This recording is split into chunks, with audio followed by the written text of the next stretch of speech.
Today, it's Easter. Easter's not far away now, so we're going to be going through it. I've cleaned all the Caravan, and my next job is I'm just going to polish up the windows. So I'm going to show you how to get all the little scratches out the windows if you've got little scratches like this. So, excuse me, you say you cleaned the Caravan? Yeah.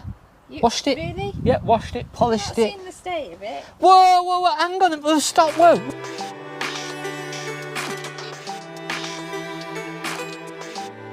Whoa, stop. Filthy. Mark's going to clean it tomorrow. So I'm just saying, I'm pretending. Just pretend I've washed it, all right? Let's get on with the bloody video. Right, so I've washed it. I have.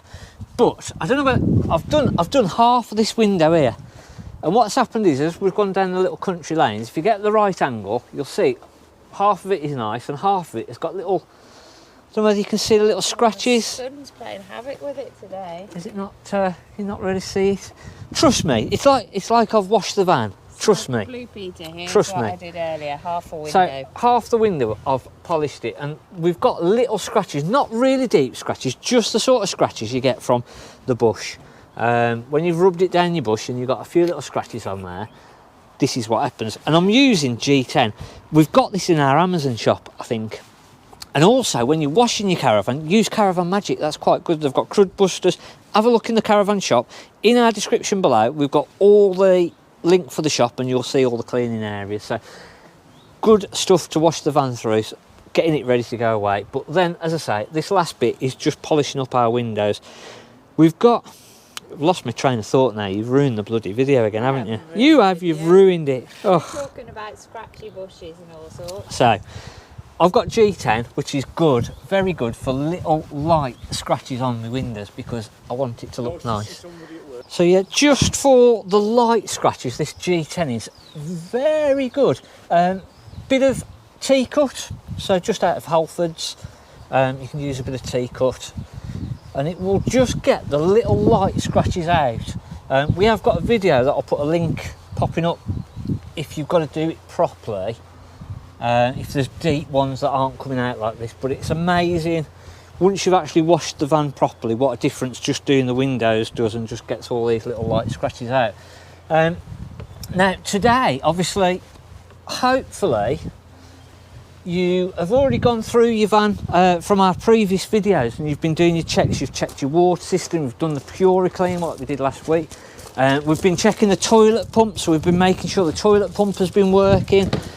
We've done our gas system, so again we've made sure that all of our gas is okay, our regulators, our hose is okay, we've got the gas coming through.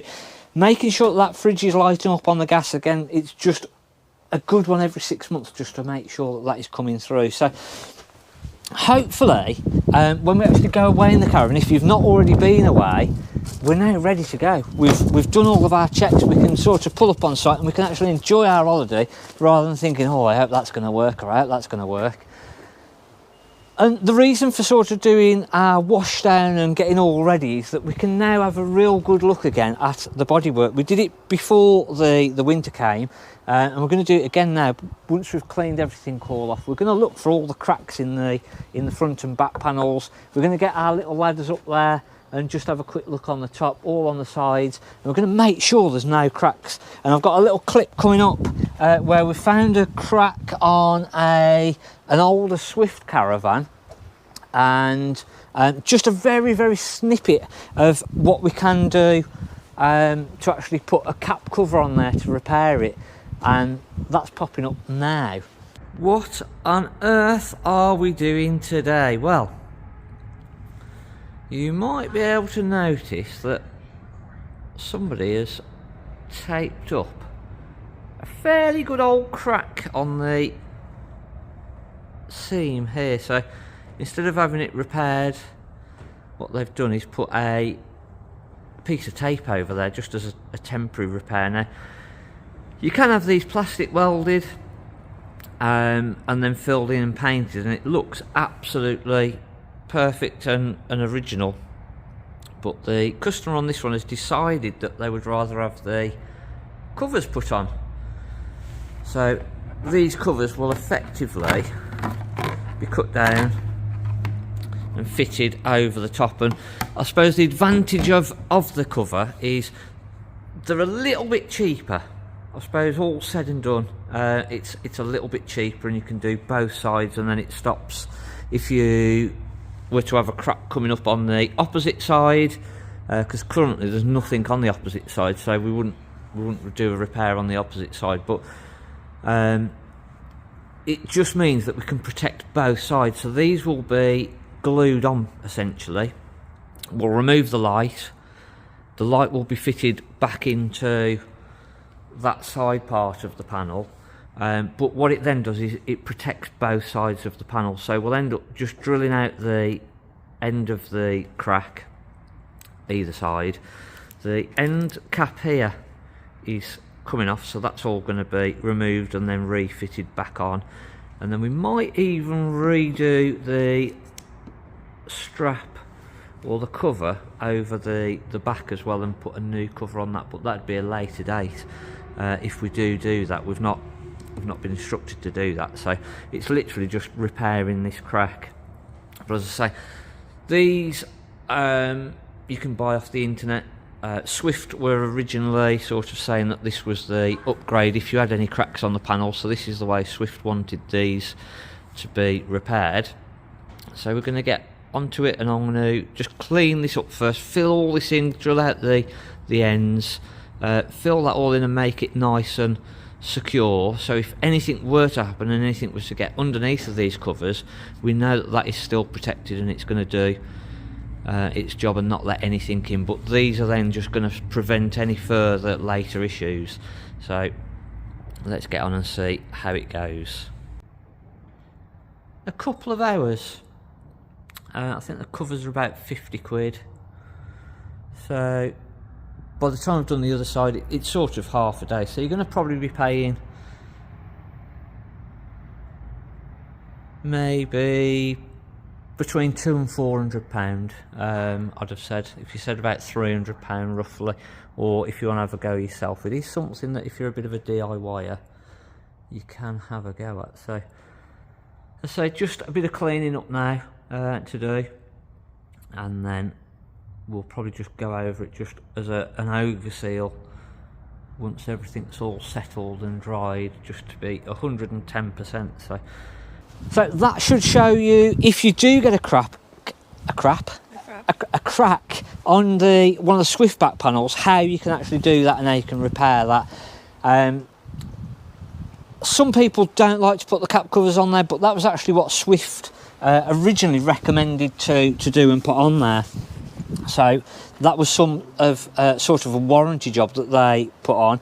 We're off to Swift on Tuesday, so we're going to do a training course on the front roof lights. So you're going to say you're off to see the wizard then? No, we're not off to see the wizard just yet. That's the following week. So we're going to do the proper training course. Now, I did one of these roof light replacements in a motorhome, and I've not put the video out yet because I knew that I was going to go and do the training course, so I didn't want to put the video out and look stupid and I've done it all wrong. So I'm waiting till we've gone and done that training course next, I think it's next Tuesday. What time have you got to get up in the morning? Oh, about 4 o'clock in the morning. Yeah, it's not good.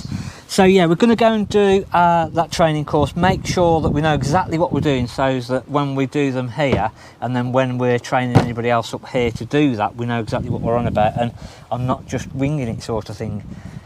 Another thing is your tyres. You're going to need to make sure that, obviously, if we're going down Devon, if we're going up north, we're going to make sure that our tyres are on the Caravan are doing what they should be doing and they're not damaged. Now, obviously, if you've had your Caravan service, it's something that they should have checked on the service. So something that we can just look for is the actual year of the tyre, and typically, I can't see it on this one, we should have a little box on the tyre that tells us what the week and year of our tyre manufacturer was. Sometimes they're in the back wall of the tyre, so let's have a look. See, clever, is it? No, it's a bit of a nightmare, because then you've got to sort of crawl underneath and start trying to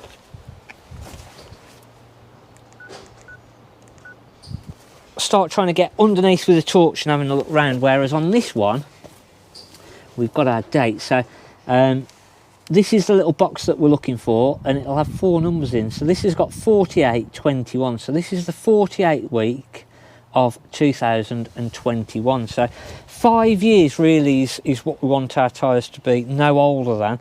And even if they're younger than 5 years, we still want to be making sure that we've got no cracks in the sidewalls. We want to have a quick look in the tread, just make sure there's no cracks in the tread.